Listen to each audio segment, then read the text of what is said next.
नमस्कार। उम्मीद करता हूं कि आप सब अच्छे होंगे। राजस्थान में तो उपचुनाव के कारण चुनावी माहौल बना हुआ है। राजस्थान वासियों की इन 7 विधानसभा सीटों पर नजर टिकी हुई है कि चुनाव का परिणाम क्या आने वाला है, कौन सी पार्टी जीतने वाली है। सभी परिणाम का इंतजार कर रहे हैं। तो राजस्थान में अब चुनावी माहौल के कारण सभी विधानसभा सीटों पर सभी पार्टियां अपने प्रत्याशी को जिताने के लिए रणनीति बना रही हैं, जनसभाएं कर रही हैं। सभी प्रदेश के बड़े बड़े नेता, चाहे कांग्रेस के हो, चाहे भारतीय जनता पार्टी के हो, या फिर आरएलपी या भारतीय आदिवासी पार्टी के हो, सभी इन 7 विधानसभा सीटों पर अपनी नज़र टिकाए हुए हैं। सभी बड़े बड़े नेताओं को यहाँ पर जिम्मेदारी दी जा रही है। तो साथियों, इन्हीं में से एक देवली उनेरा विधानसभा सीट लगातार हॉट सीट बनती ही जा रही है। यहाँ पर लगातार पक्ष विपक्ष द्वारा बड़े बड़े आरोप लगाए जा रहे हैं कि वो नेता ऐसा है, वो नेता चोर है, वो नेता बदमाश है, वो नेता गुंडा है। ऐसे ऐसे शब्द इस्तेमाल किए जा रहे हैं, जुबानी जंग छिड़ी हुई है। जी हाँ साथियों, हम बात कर रहे हैं हरीश मीणा और नरेश मीणा की। दोनों के बीच जुबानी जंग छिड़ी हुई है, जो सचिन पायलट के लिए मुश्किलें बढ़ा रही हैं। वैसे ये सीट सचिन पायलट की गढ़ कही जाने वाली सीट है। इस सीट से सचिन पायलट ने कांग्रेस के प्रत्याशी को जिताने के लिए हरीश मीणा को जिम्मेदारी दी है। जो हरीश मीणा यहाँ से विधायक था, जो कि अब सांसद बन गए हैं, यानी कि सांसद को जिम्मेदारी मिली है कांग्रेस के प्रत्याशी केसी मीणा को जिताने की। यहाँ पर ऐसा लग रहा है कि हरीश मीणा वर्सेज नरेश मीणा हो रहा है। हरीश मीणा और नरेश मीणा के बीच जुबानी जंग छिड़ी हुई है। दोनों ही आपस में बड़े बड़े आरोप लगा रहे हैं। दोनों ही ऐसे ऐसे आरोप लगा रहे हैं जिसे लोग सुन नहीं सकते हैं। ऐसे ऐसे आरोप लगा रहे हैं, चोर है, बदमाश है, गुंडा है, जिस प्रकार ये आरोप लग रहे हैं, जिससे कहीं ना कहीं नरेश मीणा और हरीश मीणा को नुकसान होने वाला है, जिससे भारतीय जनता पार्टी को बहुत ही बड़ा फायदा होने वाला है। भले ही कांग्रेस पार्टी ने हरीश मीणा को कांग्रेस के प्रत्याशी को जिताने की जिम्मेदारी दी हो, लेकिन जिस प्रकार हरीश मीणा और नरेश मीणा कर रहे हैं, जिससे कांग्रेस को और नरेश मीणा को बहुत ही ज़्यादा नुकसान होता हुआ दिखाई दे रहा है। और अब तो ये भी सुनने में आने लगा है कि हरीश मीणा को अब लग रहा है कि मैं यहाँ से चुनाव हार जाऊंगा। इस चुनाव को अगर जीतना है तो सचिन पायलट को मैसेज भेजना होगा, सचिन पायलट को बुलाना होगा।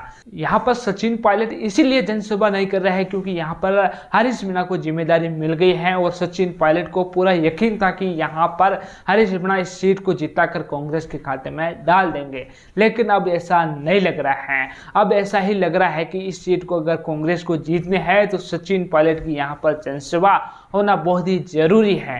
नरेश मीणा ने चुनाव लड़कर कांग्रेस का सारा समीकरण बिगाड़ दिया है। वैसे इस सीट को कांग्रेस की गढ़ कही जाने वाली सीट भी कहा जा रहा था, सचिन पायलट की गढ़ कही जाने वाली सीट भी माना जा रहा था। लेकिन अब कांग्रेस को इस सीट को निकालने में बहुत ही ज्यादा पसीना आता हुआ दिखाई दे रहा है। चुनाव की तारीख से पहले तो ऐसा लग रहा था कांग्रेस को कि ये सीट तो हम आसानी से जीत जाएंगे, इस सीट पर हमारी जीत फाइनल है। लेकिन जैसे ही नरेश मीणा ने निर्दलीय नामांकन दाखिल किया, तब से ही कांग्रेस का सारा समीकरण बिगड़ गया और आला कमान ने यहाँ पर सचिन पायलट को भी जिम्मेदारी नहीं दी। सचिन पायलट को बाहरी राज्यों में भेजा जा रहा है जनसभा करने के लिए, लेकिन सचिन पायलट की गढ़ अब कांग्रेस हार रही है, कांग्रेस के हाथों से जाती हुई दिखाई दे रही है। हरीश मीणा और नरेश मीणा के बीच जो जुबानी जंग छिड़ी हुई है, जिससे कहीं ना कहीं भारतीय जनता पार्टी को बहुत ही ज्यादा फायदा होता दिखाई दे रहा है। भारतीय जनता पार्टी इस सीट को जीती हुई दिखाई दे रहे हैं। इस जुबानी जंग से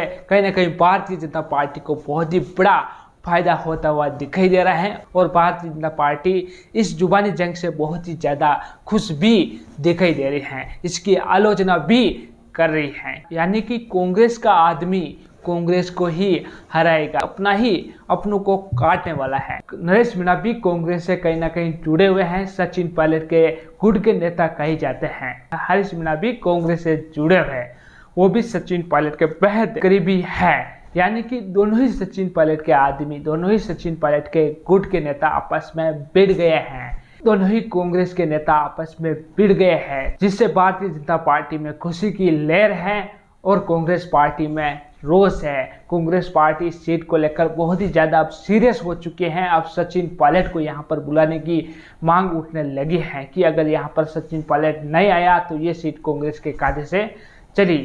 अगर सचिन पायलट अभी भी यहाँ पर नहीं आते तो आप मान के चलो ये सीट कांग्रेस के हाथ से चली गई भारतीय जनता पार्टी के खाते में। वैसे यहाँ पर नरेश मीणा भी भारतीय जनता पार्टी पर भारी पड़ते हुए दिखाई दे रहे थे, लेकिन जब से ये जुबानी जंग छिड़ी तब से ही यहाँ पर सारा समीकरण बिगड़ गया, सारा समीकरण अलग हो गया है। भारतीय जनता पार्टी को फायदा होने लग गया और दोनों को ही नुकसान होने लग गया। एक दूसरे पर बड़े बड़े आरोप लगा रहे हैं, एक तो कह रहा है चोर है, एक कह रहा है गुंडा बदमाश है। ऐसे ऐसे आरोप लग रहे हैं जिससे इन दोनों को ही नुकसान है, जिससे भारतीय जनता पार्टी को बहुत ही बड़ा फायदा होने वाला है। वैसे पहले से ही भारतीय जनता पार्टी को बहुत बड़ा फायदा हो चुका था राजेंद्र गुर्जर को टिकट दिया तब, क्योंकि मीणा समाज के 2 जनप्रतिनिधि चुनाव लड़ रहे हैं और गुर्जर समाज का एक। यहाँ पर दोनों ही समाज का प्रभाव बहुत ही ज्यादा देखने को मिलता है। मीणा समाज के 2 जनप्रतिनिधि यहाँ पर मैदान में है, गुर्जर समाज का एक ही जनप्रतिनिधि मैदान में है।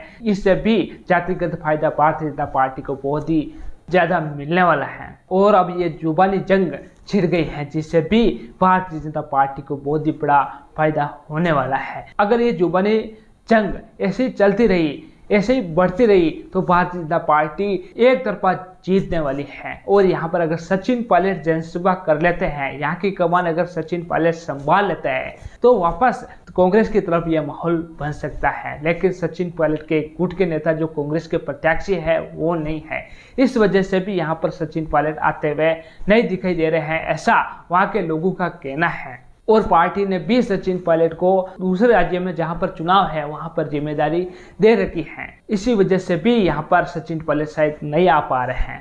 तो साथियों, इसको लेकर आपकी क्या राय है? क्या सचिन पायलट को यहां पर आना चाहिए, पार्टी को यहां पर भेजना चाहिए या नहीं? कमेंट सेक्शन में जरूर लिखें। और आपने अभी तक हमारा चैनल सब्सक्राइब नहीं किया तो जल्द ही सब्सक्राइब कर दे, बेल आइकन को दबा दे, इस वीडियो को ज़्यादा से ज़्यादा लोगों के साथ शेयर करें। धन्यवाद।